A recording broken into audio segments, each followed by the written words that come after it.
9월 한 달 동안 우리 가족들 모두의 삶에 하나님의 주시는 은혜가 충만하기를 주님의 이름으로 다시 한번 축원합니다. 간단한 질문 한번 드려볼까요? 콜라가 들어있는 병을 뭐라고 말하나요? 콜라병 그렇게 말합니다. 요즘은 캔으로 따서 먹는데 어떨 때 보면 병에 담긴 콜라가 한 번씩 마켓에서 나올 때가 있어요. 반갑기도 합니다. 옛날에 그 병 사다 놓으면 부자 된 것 같은 기분이 들고 그랬었습니다. 그 병이 대단히 튼튼하거든요. 그래서 어머니들은 이 병을 재활용하시곤 하셨습니다. 콜라를 다 먹고 난 다음에 간장을 담아 두시는 거죠. 냉장고에 들어있던 간장병을 혹시 콜라병이라고 오해하셔서 벌컥벌컥 잡수셨던 경험은 없으십니까? 다행스럽게도 제게도 그런 경험은 없습니다. 같은 병이지만 간장이 담겨 있으면 뭐라고 부르나요? 간장병 그렇게 말합니다. 아무리 겉이 예쁘게 꾸며져 있어도 쓰레기를 담고 있는 것을 쓰레기통이라고 부르는 것 외에 다른 방법은 없죠. 우리가 하나님의 사람이라고 하면 우리 안에도 담겨져 있어야 할 것이 있다고 성경은 말합니다. 로마서 8장 9절의 말씀, 오늘 본문의 말씀이죠. 만일 너희 속에 하나님의 영이 거하시면 너희가 육신에 있지 아니하고 영에 있나니 누구든지 그리스도의 영이 없으면 그리스도의 사람이 아니라. 대단히 도전적인 말씀이잖아요. 너희 안에 그리스도의 영이 성령이 없으면 그리스도의 사람이 아니라 구원받지 못한 사람이다. 구원과 아무 상관이 없는 사람이다. 그런 뜻입니다. 우리 안에 성령이 있어야 하나님의 사람이라는 것이죠. 걱정이 좀 드시죠? 우리 안에 정말 성령이 계신가? 내가 지난 한 주간 살아가면서 살았던 삶을 보면 성령이 계신 건지 안 계신 건지 잘 모르겠는데 하는 분이 계실지 몰라요. 확인을 한번 해보십시다. 고린도전서 12장 3절은 이렇게 말합니다. 또 성령으로 아니하고는 누구든지 예수를 주시라 할 수 없느니라. 그렇죠. 성령이 아니시고는 누구든지 예수를 주시라 할 수 없느니라. 영어 성경은 No one can say Jesus is Lord. 만약에 주님이 아니라고 하면, 성령이 아니라고 하면 예수님을 내 주님이라고 말하는 것은 불가능하다라는 얘기예요. 우리 모두는 다 예수님을 주님으로 부릅니다. 그렇다고 하면 이건 우리 안에 성령이 함께 계신다는 증거입니다. 요한일서 4장 2절의 말씀에도 이로써 너희가 하나님의 영을 알지니 곧 예수 그리스도께서 육체로 오신 것을 시인하는 영마다 하나님께 속한 것이요. 주께서 육신을 입고 세상에 오셨다는 사실을 우리 모두는 분명히 믿고 시인합니다. 그렇죠? 안 그러세요? 아멘이 실종된 것 같아서 마스크를 하고 계셔서 제가 못 듣는 겁니까? 예수님이 정말 육신을 입고 세상에 오셨다는 사실을 여러분 믿으십니까? 그렇죠. 우리 분명히 믿습니다. 조금 더 의심 없이 믿습니다. 그래서 성탄절은 1년 중에 내 생일보다 훨씬 더 기쁘고 즐거운 날이 되는 것도 사실이죠. 근데 오늘 성경은 뭐라고 말하나요? 이렇게 예수께서 육신을 입고 세상에 오셨다는 사실도 내 안에 성령이 안 계시면 그렇게 시인할 수 없다라고 말합니다. 그렇다고 하면 좀 전에 조금 부담스럽게 읽었던 로마서 8장 9절의 말씀은 이런 뜻이죠. 너희는 그리스도의 사람이기 때문에 모두 다 그 안에 성령이 함께 하신다라는 말씀이에요. 자, 그런데 이 당연한 이야기를 왜 로마서 8장에 바울은 구구절절히 우리에게 선언하고 있는 걸까요? 로마서 7장에는 바울의 고백인가 싶지 않은 말씀이 있습니다. 로마서 7장 19절의 말씀은 이렇죠. 내가 원하는 바 선은 행하지 아니하고 도리어 원하지 아니하는 바 악을 행하는도다. 이거 누구 얘기냐 하면 바울의 얘기거든요. 복음을 전하며 하나님의 놀라운 능력을 이 땅에 베풀었던 하나님의 사람인 바울이 말합니다. 내가 원하는 것은 선인데 내 행동은 자꾸만 악을 행하게 된다라는 말이에요. 착하게 살고 싶은데 그렇게 못 산다는 얘기고 거룩하게 살고 싶은데 그렇게 살지 못한다라는 얘기입니다. 동감이 되지 않으세요? 우리도 그렇습니다.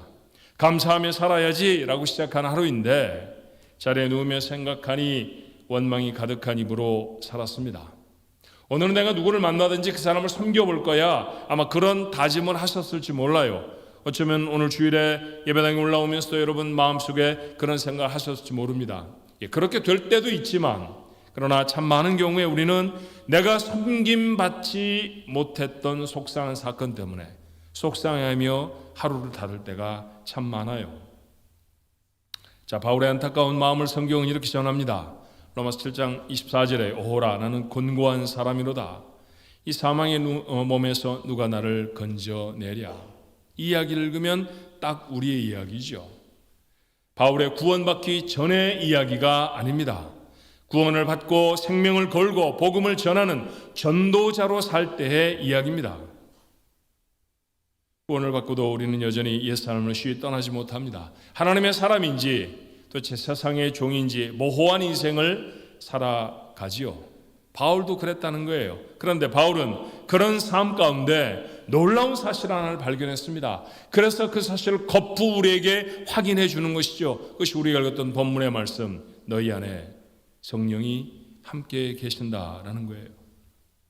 구원은 받았지만 여전히 죄인의 모습으로 사는 우리들의 삶을 해결하시기 위한 하나님의 솔루션, 하나님의 해결의 방법이 무엇이냐 하면 우리 안에 성령을 보내시는 것이었습니다.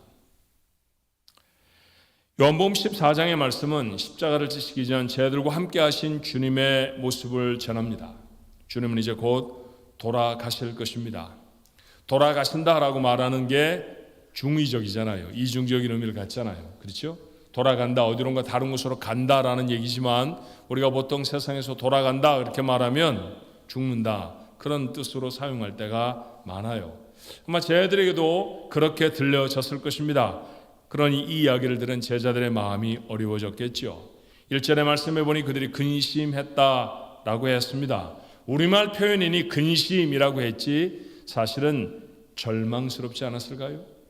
예수님이 없이 어떻게 구원받은 삶을 살아갈 수 있을까요? 예수님조차 시험했던 사탄의 무차별적인 공격이 그들 앞에 놓여 있지 않습니까? 어떻게 이길까요? 예수님이 없이 어떻게 주님이 하셨던 일들을 감당할 수 있겠습니까? 예수님이 복음을 전해도 돌을 들어 치려고 했던 사람들인데 정말 제자들이 그 앞에 복음을 전하면 그 복음은 받아들일까요? 그 포악한 무리들의 마음을 어떻게 돌릴 수 있을까요? 그런 걱정과 절망 속에 사로잡혀 있었던 제자들에게 예수님은 해결의 방법을 알려주셔야 했습니다. 자, 그래서 이렇게 말씀하시죠. 요한복음 14장 26절이에요. 보혜사 곧 아버지께서 내 이름으로 보내실 성령 그가 너희에게 모든 것을 가르치고 내가 너희에게 말한 모든 것을 생각나게 하리라.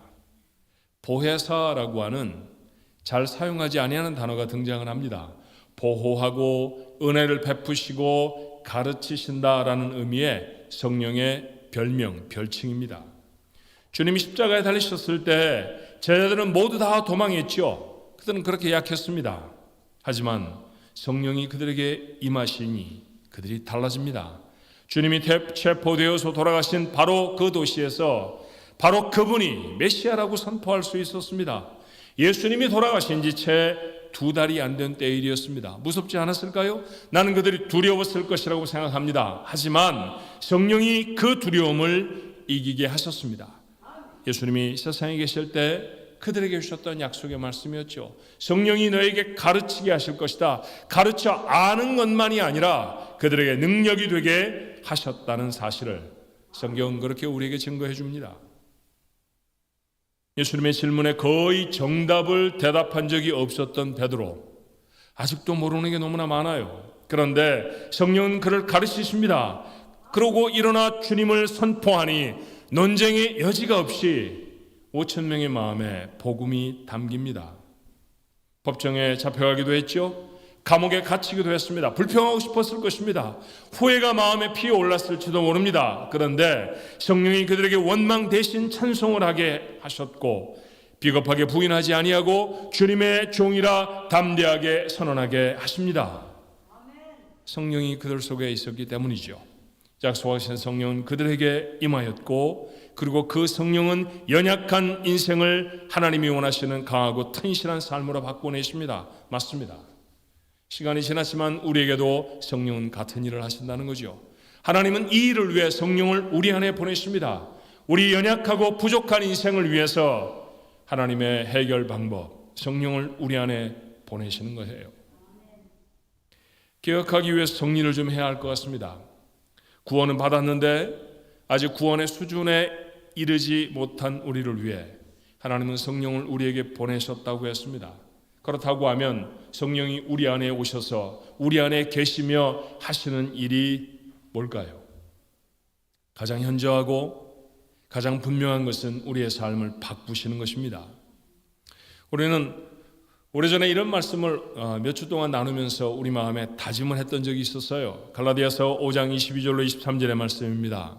오직 성령의 열매는 사랑과 희락과 화평과 오래 참음과 자비와 양성과 충성과 온유와 절제니 이 같은 것을 금지할 법이 없느니라.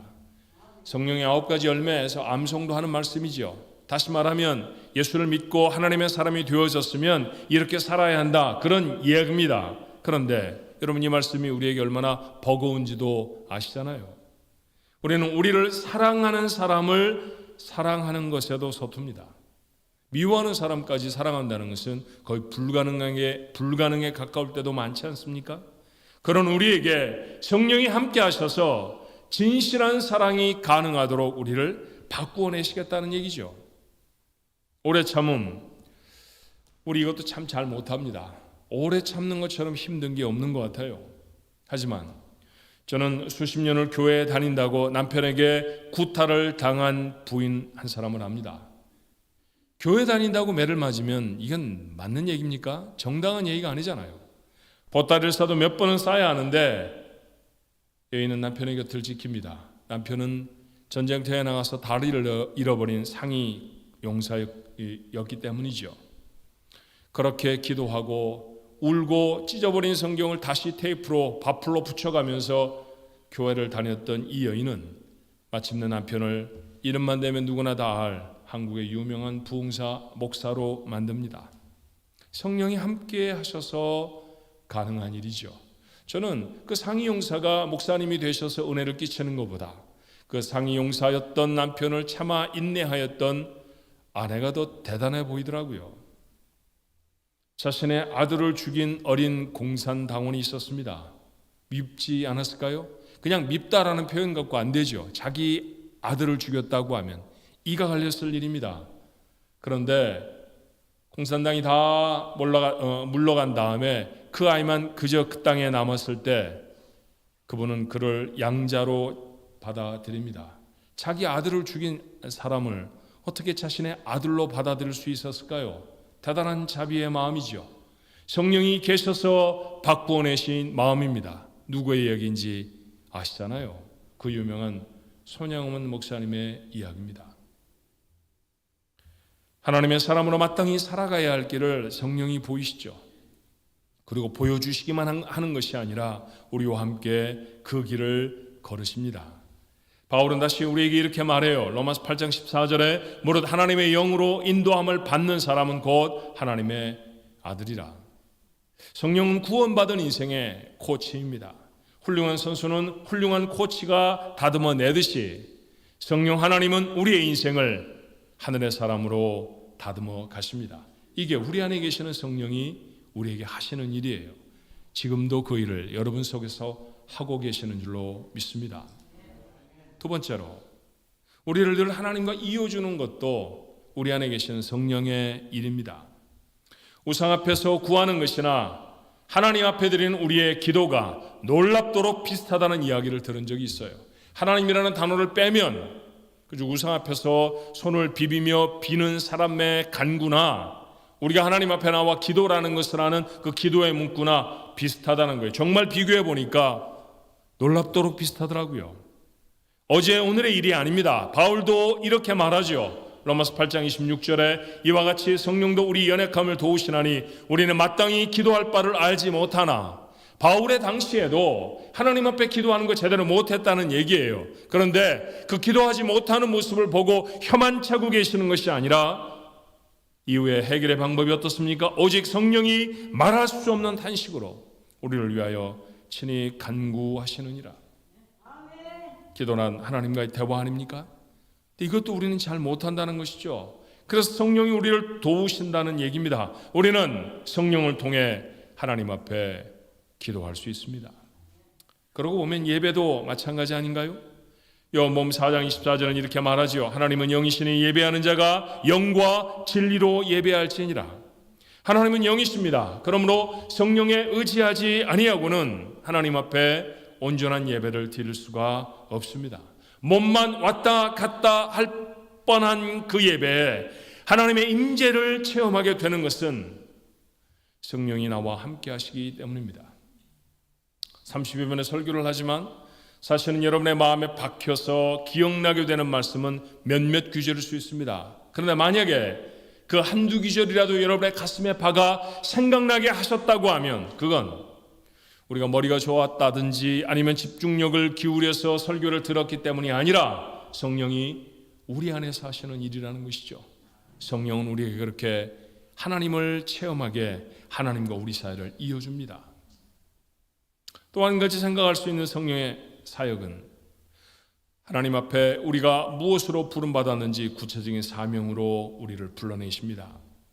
성령은 우리가 차마 알지 못하는 하나님의 특별하신 부르심에 그 부르심을 우리에게 들려주시고요.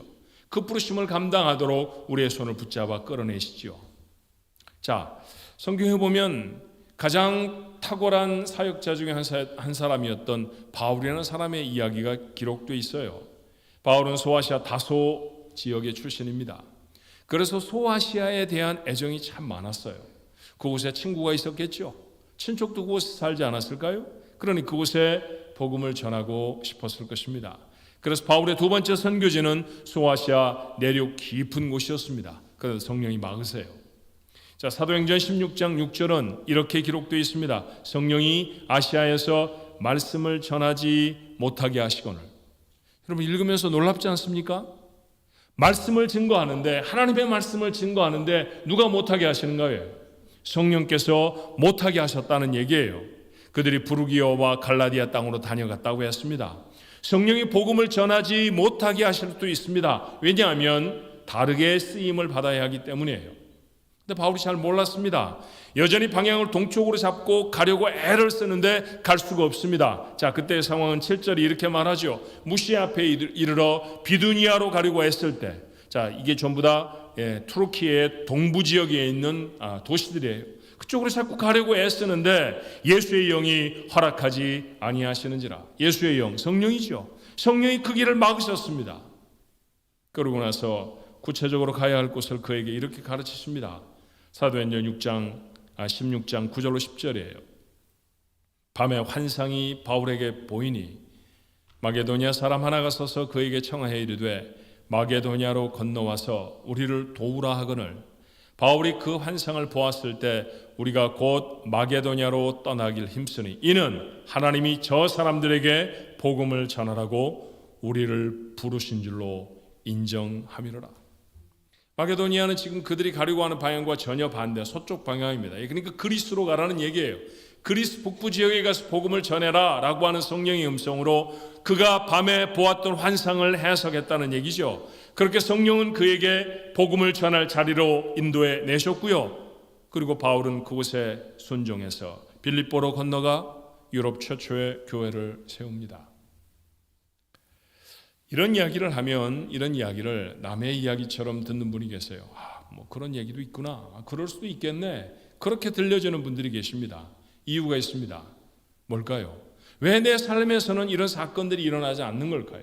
하나님이 날 놀랍게 다이내믹하게 바꾸시는 역사를 경험하지도 못하고요. 하나님과 뜨겁게 연결해 주어서 막 가슴에 감격이 담기는 그런 경험도 별반 하지 못한 것 같고, 하나님이 뭐라고 부르신다고 하나님의 소리라고 한 번도 들어본 적이 없는데 라고 말씀하는 분들이 우리 가운데 있는 까닭은 뭘까요? 그 까닭은 하나입니다. 순종입니다. 순종하느냐 순종하지 않느냐의 차이예요. 자, 이런 예를 한번 들어볼까요? 저희 아이들에게 아버지가 돼서 해줘야 할 것들이 몇 가지 있습니다. 아버지가 자녀들에게 가르쳐야 할 두 가지가 있다고 하면 뭘까요? 하나는 자전거를 타는 방법을 배워줘야 합니다. 그렇죠? 자전거는 다른 사람에게 배우는 게 아니라 보통 아버지한테 배웁니다. 두 번째는 이건 생존과 관련된 문제인데요. 수영을 가르쳐줘야 합니다. 그렇죠? 그래서 아버지들이 보통 그런 걸 해요. 저도 그랬습니다. 저도 저희 아이들에게 자전거도 가르치고 수영을 가르쳤습니다.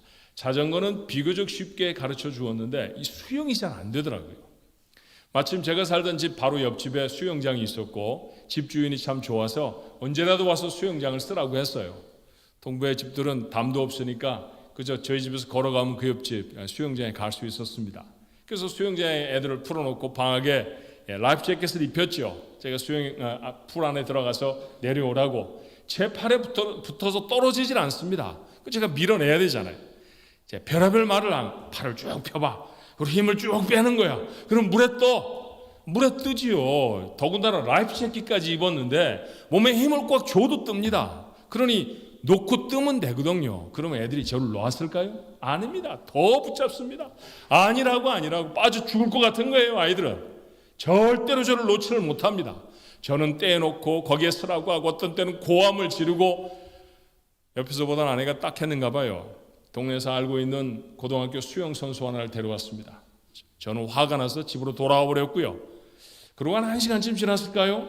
아내가 쫓아와서 옆집에 풀장에 가보랍니다. 저는 무슨 특별한 사고를 한 줄 알았어요. 다른 박질에서 달려가 봤더니 우리 아이들이 풀장에서 수영을 하고 있습니다. 라이프 재킷도 벗고 말이죠. 제 키에 2배, 3배쯤 되는 데서도 하나도 무섭지 않게 수영을 하고 있는 거예요. 불과 몇십 분 만에. 무서운 아빠 말은 안 들었지만 예쁘게 생긴 수영선수 언니 말은 잘 들었던 결과입니다. 우리 아이는 지금도 수영 잘합니다. 순종을 하니까 수영을 할 줄 아는 사람이 되는 거잖아요. 그렇죠? 순종의 차이예요. 시키는 대로 하면, 하라는 대로 하면 그 일들이 이루어질 터인데 성령에 순종하지 못해 다른 차원의 삶을 살아가지 못하는 사람이 우리 중에 얼마나 많은지 모릅니다. 성령이 우리 인생의 코치가 되어서 우리를 끊임없이 가르치시죠. 욕심 부리지 마라. 필요한 건 다 준다. 들리세요? 들리십니까? 욕심 부리지 말라고 얼마나 말씀하시는지 몰라요. 그런데 예금 잔고에 동그라미가 하나씩 없어지면 죽을 것 같죠. 우리 그렇게 삽니다. 조금만 더 참으라고 해요. 어떻게 조금만 더 참냐는 거죠. 못 참을 것 같습니다. 조금만 더 참으면, 조금만 더 지나가면 그 사건을 지날 수 있는데 근데 그렇게 못할 때가 얼마나 많은지 몰라요. 땅만 보지 말고 좀 위를 바라보며 살아라. 세상 일에 푹 빠져 있지 말고 하늘을 좀 기억하며 살아. 그것을 좀 보아라고 얼마나 우리에게 말씀하시는지 모릅니다. 근데 여전히 우리는 땅만 보고 살아요. 그렇게 말하지 말아라. 내가 이해를 해라. 내가 품어주어라. 네가 그 일을 해야 한다. 네가 나눠줘라. 한 번도 안 들어보신 분은 안 계실 겁니다. 그러고 보니까 그 얘기가 그 얘기였죠. 그런데 여러분 차이가 무엇이었나요? 듣고 순종하지는 못했어요. 기도해라.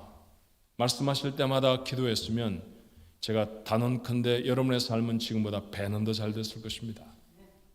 기도하지 않습니다. 예배의 자리로 나아가라.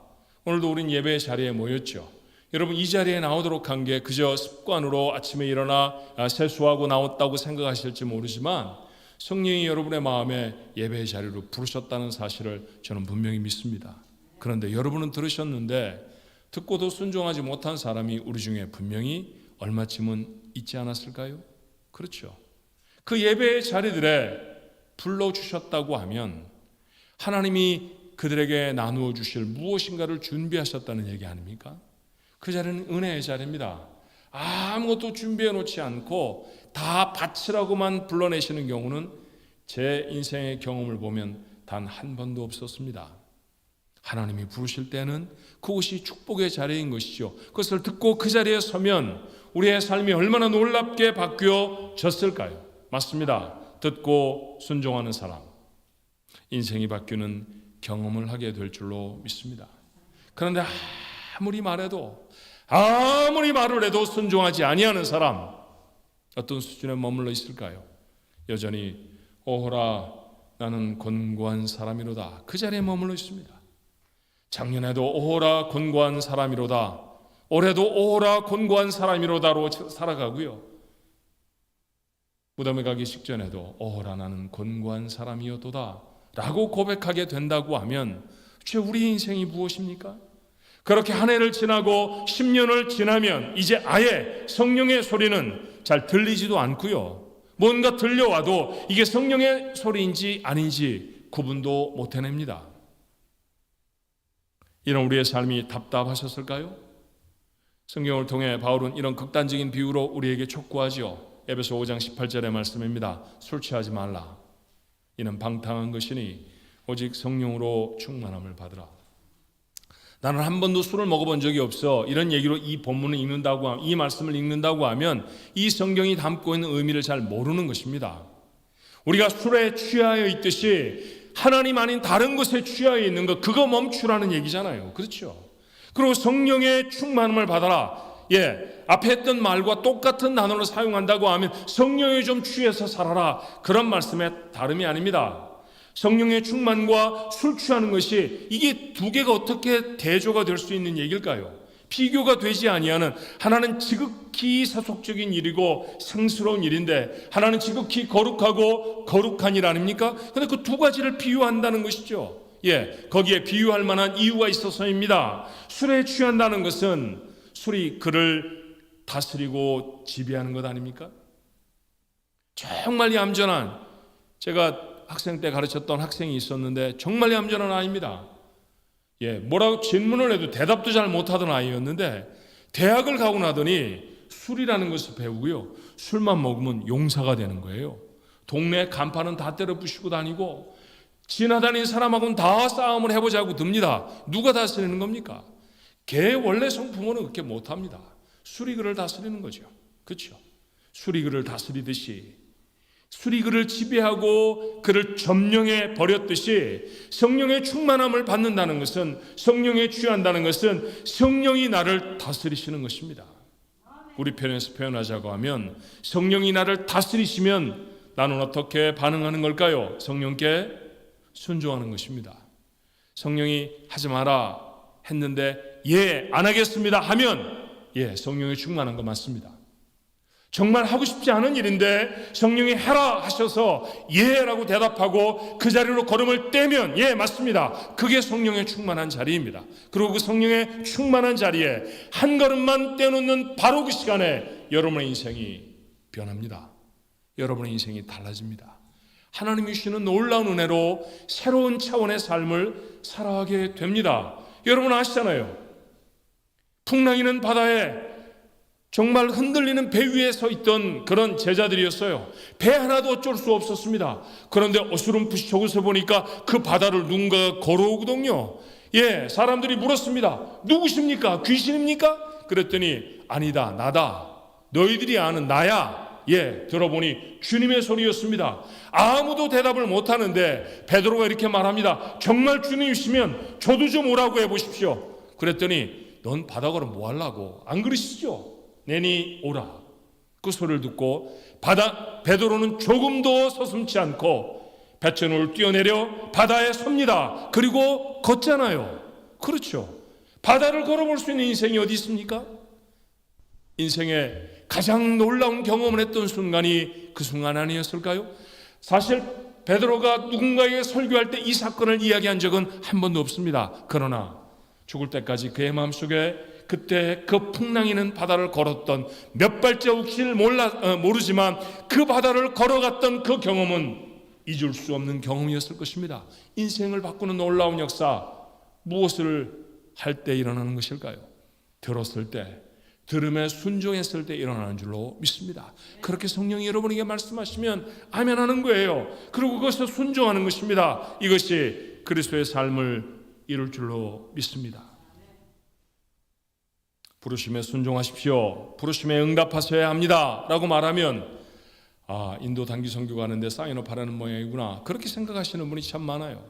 그렇게 하는 것도 순종 중에 하나이죠. 그러나 한두 주 단기 선교에 동참하라는 얘기 아닙니다.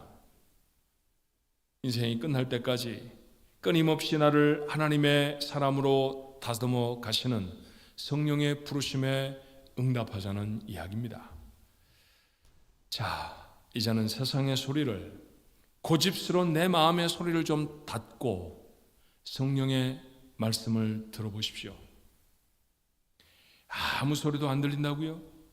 그렇다고 하면 성령의 소리를 들어본 지 너무 오래되셨다는 이야기입니다. 해결 방법이 있습니다. 그러면 성경을 펴는 거죠. 성경은 성령의 감동으로 기록된 말씀입니다. 그건 성령께서 기록한 말씀입니다. 그러니 성령이 기록해 주신 말씀을 읽어보는 거예요. 진심으로 한 구절 한 구절을 읽어 나가십시오. 창세기부터도 좋고요, 마태복음도 괜찮습니다. 그리고 그렇게 읽어 나가면 조금만 인내하면 성령이 여러분에게 틀림없이 말씀하기 시작하십니다. 중요한 것은 그 다음이죠. 듣고도 지나치면 아무것도 바뀌지 않습니다. 들었으면 우리의 대답은 하나입니다. 네, 아멘. 그렇죠. 성령이 여러분에게 하시는 말씀에 아멘. 그때 여러분의 삶이 바뀌어지는 기적을 경험하게 될 줄로 믿습니다. 그렇게 매일 달라지는 거지요. 매일매일 새로운 삶이 되는 것이죠. 그런 인생, 그리스도의 삶이 되어져야 합니다. 오늘 이 말씀을 마음에 담는 우리 가족들 모두의 삶에 이런 성령의 놀라운 역사가 매일같이 계속되어지기를 주님의 이름으로 축원합니다. 기도하십시다.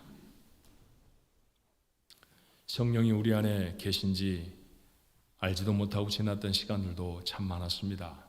그런데 오늘 성경의 말씀을 읽으니 제 안에 분명히 성령이 계십니다. 성령 하나님 보내주셔서 하나님 참 감사합니다. 그런데 이제부터 이 성령의 음성에 귀 기울이게 하여 주옵소서. 듣기만 하지 않게 하여 주옵시고 성령께서 내게 말씀하시면 아멘 하게 하여 주옵소서. 반걸음이라도 한 걸음이라도 떼어놓을 수 있는 용기가 하나님 저희 것 되어지게 하나님 도와 주시옵소서. 무시로 하시는 주의 말씀에 우리가 귀를 기울이고 그렇습니다, 그렇게 하겠습니다, 그렇게 하겠으니 도와주십시오. 하나님 정말 어렵지만 그 믿음의 삶을 결단하기가 쉬운 길이 결코 아니지만 그렇게 중심으로 그 말씀에 순종하며 하나님 걸음을 떼어놓는 사람, 바다를 걸었던 베드로와 같이 아버지 하나님 우리 인생에 한 번도 경험해보지 못했던 하나님의 사건을 경험하게 될 것입니다. 그 경험이 인생을 이루고 그 인생이 하나님을 영광되게 하는 하나님의 사람의 인생이 되어지도록 우리 가족들의 모두의 삶을 바꾸어 주시옵소서. 성령께 순종하는 저희 가족 모두가 되어지도록 축복해 주시옵소서. 예수님의 이름으로 간절히 기도하옵나이다. 아멘.